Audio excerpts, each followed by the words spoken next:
एक थाने की सुबह जब लोग यानी कि पुलिसकर्मी अपने अपनी सीटों पर भी नहीं पहुंचे थे।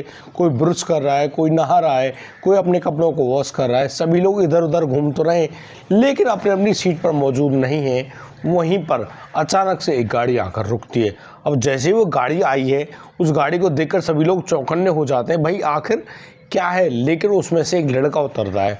लड़का जो कि काफ़ी ज़्यादा नशे में महसूस सा होता है। वह लड़खड़ाता हुआ थाने में घुसता है। वह पाता है कि थाने में तो कोई भी नहीं है, यानी कि कोई एक आध हवलदार है। अब अचानक से वो बहुत ज़ोर से चिल्लाता है और चिल्लाने के साथ ही वह धड़ाम से नीचे गिरता है। और वो गिर तो गया, लेकिन अब वो जो पुलिसकर्मी है सभी लोग भागते हैं और उसको उठाते हैं और पूछते हैं, हाँ हेलो कौन हो भाई, क्या बात हुई। अब वह जो लड़का है वह उस नशे से में ही बोलता है कि उसका नाम राकेश है। दरअसल उसको आप गिरफ्तार कर लीजिए। अब ऐसे ही इस बात को सुनते हैं लोग तो सभी लोग हक्के बक्के तो रह जाते हैं, भाई ऐसे कौन आता है, उस लोगों को तो गिरफ्तार करना पड़ता है। ये तो खुद ही अपने आप को पुलिस के सामने यही कह रहा है कि उसको गिरफ्तार कर लो।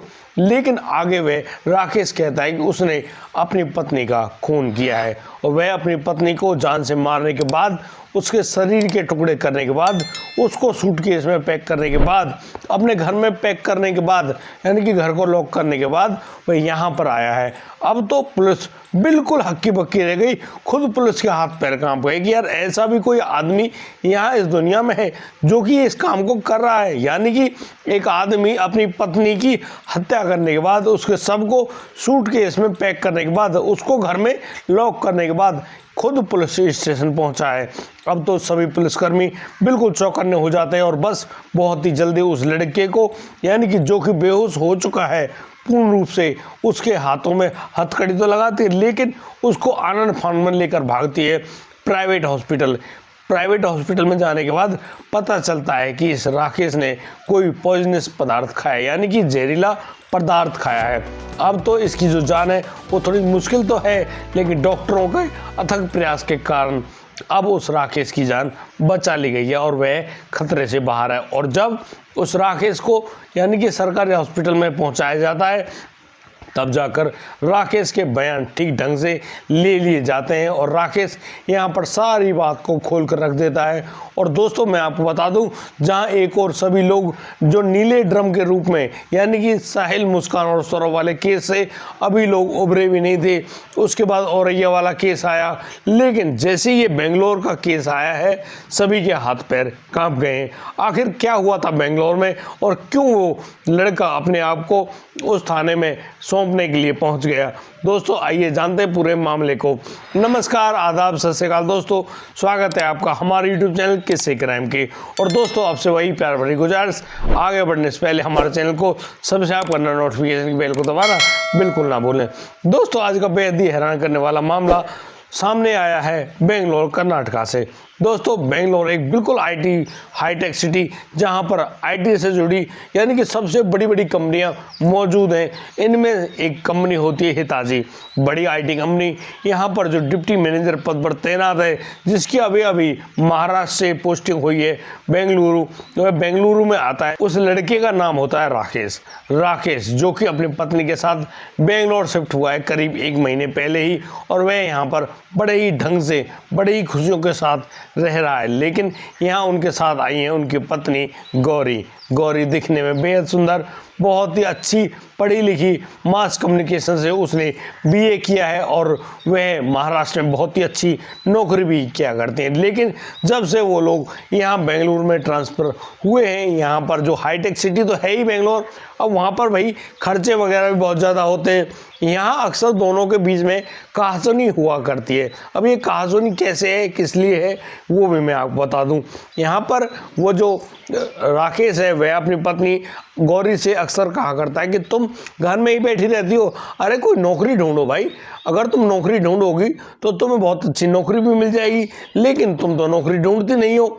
अब तुम्हारे नौकरी ना ढूंढने के कारण यहाँ पर जो खर्चे हैं उस लड़के के ऊपर हावी हो जाएंगे। दरअसल मैं राकेश के बारे में आपको बताना चाहता हूँ। राकेश एक आईटी का बहुत ही अच्छा लड़का तो है, लेकिन उस कंपनी हिताची में उसकी अच्छी पोस्टिंग हुई है और यहाँ पर अब उसको जब प्रमोशन मिलने का नंबर आता है तो वह प्रमोशन करने के लिए आगे बढ़ जाता है और उसका प्रमोशन तो होता है डीएम पद पर, यानी कि वह डिप्टी मैनेजर तो बना दिया गया है, लेकिन अब उसका जो ट्रांसफ़र हो जाता है बेंगलुरु में जाने के बाद वो लोग एक कमरे को किराए पर लेते हैं और उस कमरे में रहने लगते हैं। अच्छा घर लिया उन्होंने किराए पर, किराया भी महंगा है, लेकिन अब भाई वो रहेंगे तो अपने स्टैंडर्ड के साथ ही। अब जिस प्रकार से वह जो लड़का राकेश वहाँ पर रहने लगा है, अब राकेश की खुशियों की खातिर वह जो गौरी है अपनी नौकरी से इस्तीफा दे देती है और बस बेंगलुरु अपने पति की सेवा करने के लिए चली जाती है। अब बेंगलुरु में वह काफ़ी जगह पर नौकरियां ढूंढती तो है, लेकिन उसको नौकरी नहीं मिल पा रही है। इसी वजह से वह खुद गौरी भी काफ़ी ज़्यादा परेशान है। लेकिन जो ये 26 मार्च है, 26 मार्च की शाम को वह जो लड़का राकेश जब अपनी कंपनी से लौट कर आता है अपने घर, यहाँ पर वह पत्नी गौरी उससे बड़े ही प्यार से पूछती है कि कैसा गया तुम्हारा पूरा दिन। लेकिन वह जो राकेश है पता नहीं किस बात पर इतना ज़्यादा गर्म हुआ था, वह अपनी पत्नी पर भड़क पड़ता है कि तुम्हें क्या भाई, मैं कैसे परेशान हूं या ना हूं, तुम तो घर में पड़ी रहती हो, तुम्हें क्या पता काम कैसे होता है। अब इस बात को सुनकर वह गौरी भी हक्की बक्की रह गई और कहती है कि क्यों, मैंने काम नहीं किया है, मैं कंपनियों में नौकरी नहीं करती, मुझे मालूम नहीं क्या काम होता है। और हाँ, मैंने अच्छी खासी नौकरी की थी, कर भी रही थी, लेकिन तुम्हारी खातिर ही तो मैं यहाँ पर आई हूँ। अब तुम्हारी सेवा भी तो करनी है, मैं तुम्हारे पत्नी रूप में हूँ और मुझे तुम्हारी यहाँ पर बहुत ही अच्छे ढंग से देखभाल करनी है। लेकिन तुम तो मुझ पर उल्टा डांट रहे हो और मैं यहाँ भी तो नौकरी ढूंढ रही हूँ। लेकिन ये तो IT सिटी है, यहाँ पर मास कम्युनिकेशन वालों के लिए इतनी खास नौकरी नहीं है।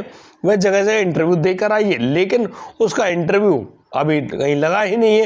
वह क्या करे, वह प्रयास तो कर रही है, लेकिन दोस्तों उन दोनों के बीच में जो बहस बढ़ती है, तो बहस इस प्रकार से बढ़ती है कि वह जो लड़का है राकेश अपनी पत्नी को थप्पड़ मार देता है, और थप्पड़ भी इतनी जोर से झन्नाटेदार होता है कि उस लड़की गौरी को चक्कर से आ जाते हैं। वह जैसे तैसे वहाँ से खड़ी होती है, उसकी आंखों में आंसू तो हैं।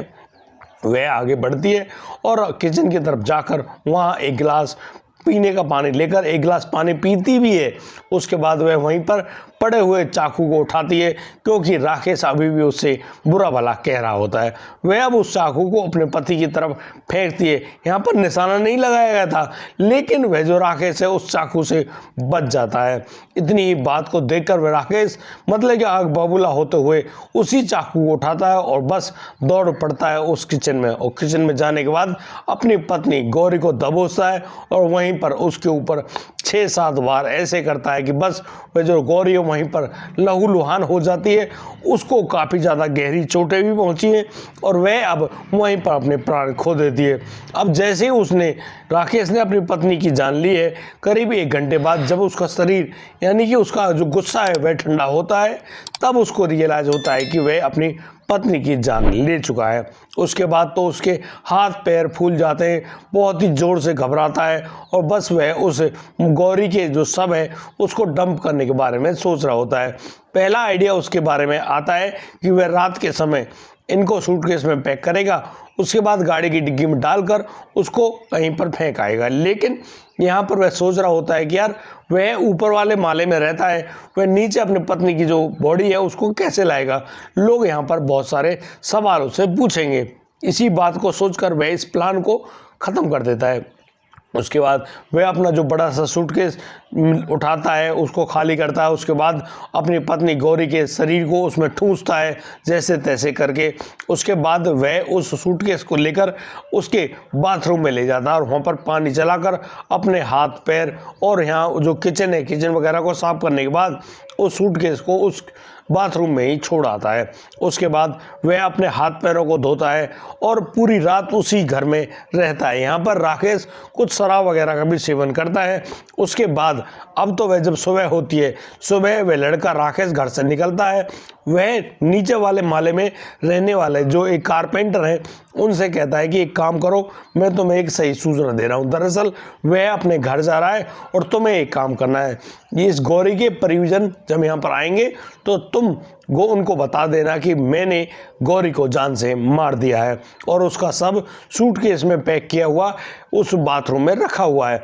अब जैसे वह कारपेंटर इस बात को सुनता है वह खुद हक्का बक्का रह जाता है। वह सोचता है यार तूने क्या कर दिया, लेकिन राकेश उससे साथ ज़्यादा सवाल जवाब नहीं करता है और कहता है कि जो हुआ सो हुआ, लेकिन वह अपने घर जा रहा है। इतना कहकर वह जो राकेश अपनी गाड़ी लेकर बेंगलोर से यानी कि महाराष्ट्र के लिए रवाना हो जाता है। अब वह रास्ते में क्या करता है यह तो उसने नहीं बताया, लेकिन वह सीधा पहुंचता है महाराष्ट्र के उस थाने में और वहां पर जाने के बाद यानी कि पुणे और सतारा के बीच में स्थित जो पुलिस स्टेशन है वहाँ पर पहुँचता है। और वहाँ जाने के बाद वह जब नशे की हालत में यानी कि उसने जो जहरीला पदार्थ खाया था उसकी हालत में उस थाने में जाकर पुलिस वालों के सामने कह रहा होता है कि उसको गिरफ्तार कर लीजिए। अब पुलिस उसको देखती है कि भाई किस लिए गिरफ्तार करें, तुमने क्या जुर्म कर दिया। तो यहाँ पर वह राकेश बताता है कि उसने अपनी पत्नी की जान ले ली है। दरअसल उसने अपनी पत्नी को चाकू से मारा है और उसके बाद उसके शरीर को एक अटैची में पैक किया है यानी कि सूटकेस में पैक किया है और उस सूटकेस को रखा है बाथरूम में। और वह उस जो अपने घर का जो लॉक है वह लगा कर आया है, ये लीजिए चाबी और उस गौरी के माता पिता को भी बता दीजिएगा और उस लड़के राकेश को आप लोग गिरफ्तार कर लीजिए। अब जैसे ही राकेश के बारे में पुलिस ये पूरी बात जानती है, पुलिस का कदम अगला होता है उस राकेश को गिरफ्तार करना, लेकिन राकेश गिरफ्तार होने से पहले ही बेहोश हो जाता है। अब जैसे ही राकेश बेहोश हुआ है, राकेश को वो लोग उठाते हैं, जल्दी से भागते हैं प्राइवेट हॉस्पिटल। वहाँ डॉक्टरों से बातचीत होती है, डॉक्टर उसका इलाज करते हैं और करीब 12 घंटे बाद उस राकेश को जब होश आता है और जब जो राकेश है अपने बयान देता है तो वह यहाँ पर अपनी पत्नी की हत्या करने की जो बात है उसको फिर से स्वीकार करता है। और पुलिस अब उस राकेश को उस प्राइवेट हॉस्पिटल से लेकर सीधा पहुँच जाती है इस गवर्नमेंट हॉस्पिटल और वहाँ उसका अभी भी इलाज चल रहा है क्योंकि उसने एक जहरीला पदार्थ खा लिया था। उसका थोड़ा लंबा इलाज चलेगा, लेकिन वह अभी पुलिस की कस्टडी में मौजूद है। दोस्तों, देखा आपने कैसे एक आदमी ने अपनी ही पत्नी का इतना दर्दनाक जो हत्या है वह कर दी और उसको मारने के बाद वहीं अपने घर के एक सूटकेस में पैक करने के बाद, बाथरूम में बंद करने के बाद, अपने घर को लॉक करने के बाद और बाद में वह खुद को पुलिस को भी सौंप देता है। अब पुलिस भी हैरान है, यार ऐसे भी आदमी हैं वाकई में। इससे गुस्से में ये काम तो हो गया, लेकिन यह काम करने वाला वह जो लड़का है वह कोई पेशेवर क्रिमिनल नहीं है, वह एक आम आदमी है। लेकिन छोटी छोटी बातों पर जो बढ़ रही बहसें हैं, ये बहस जब इस प्रकार से लागू हो जाती किसी भी व्यक्ति पर तो फिर वह ऐसा ही दर्दनाक हत्याकांड कर देता है। हालांकि जो गौरी है, गौरी के परिजन उस गौरी के शव को भी उस घर से ले आए हैं और वहाँ पर वो लोग अब उस तहरीर को, उस रिपोर्ट को भी दर्ज करा चुके हैं, लेकिन पहले ही राकेश ने सब कुछ बयान तो कर दिया है। और ये सारे बयान जो ये कहानी मैंने आपको बताई है, ये पूरी कहानी उस लड़के राकेश ने ही बताई है पुलिस के सामने।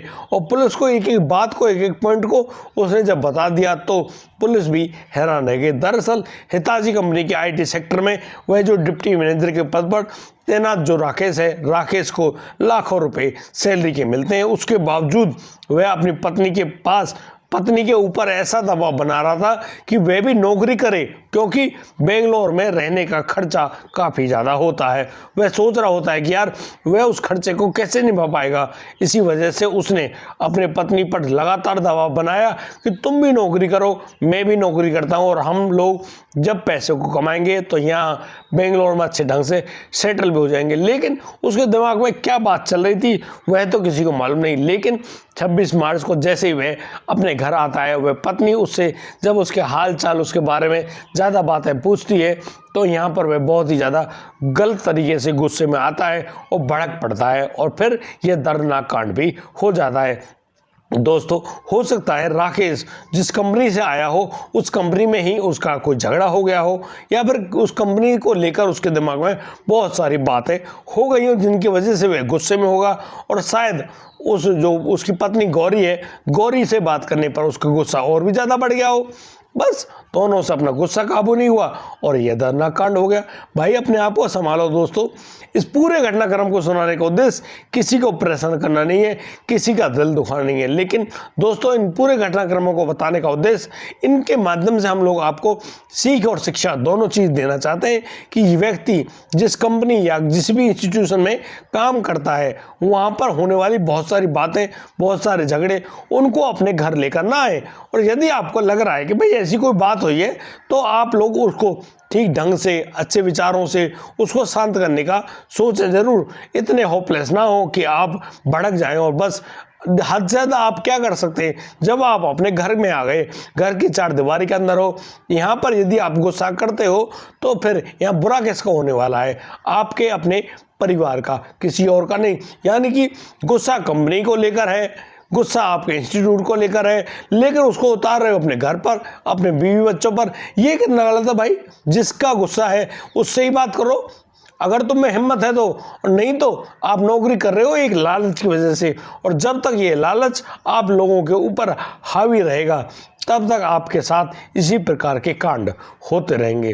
दोस्तों, हालांकि हमने कोशिश करी है कि लोग इस प्रकार के किसी भी मामले को आगे ना उठाएं, लेकिन एक खास बात तो यहाँ पर समझ में आती है कि जिस प्रकार से नीला ड्रम जिसको भी कहीं भी दिख जाता है, आजकल नीला ड्रम पूरे सोशल मीडिया पर इस प्रकार से छाया हुआ है कि शॉर्ट हो, रील हो या कुछ भी चीज़ हो, वहाँ पर उस नीले ड्रम को देखकर लोग अपनी टॉन्टिंग करने लगते हैं। लेकिन मैं आपको बता दूं, वो नीले ड्रम में जिस प्रकार से सौरभ के बारे में ये सब बातें होती हैं, तो भाई वो सौरभ राजपूत गलत नहीं था। वे चाहता था कि उसका घर बसा रहे, उसका परिवार अच्छे से रहे, लेकिन यहाँ पर गलत तो वह नशा और अवैध संबंध थे जिनकी वजह से ये पूरा हत्याकांड हुआ। दोस्तों, ये बहुत ही बेकार है। लेकिन जहाँ एक और सभी लोग यानी सभी पति एक और डरे हुए हैं, वहीं ना जाने वह उस पति ने अपनी पत्नी के ऊपर इतना दर्दनाक कांड भी कर दिया। वाकई में यार हैरान करने वाली ये बातें हैं। दोस्तों, आज के लिए सिर्फ इतना ही। अब दीजिए मुझे इजाज़त, मिलता हूँ कल, लाता हूँ एक और अनोखा मामला। तब तक के लिए आप बढ़िया रहें, बेहतर रहें, अपना और अपने परिवार का बखूबी ख्याल रखते रहें। जय हिंद, जय भारत।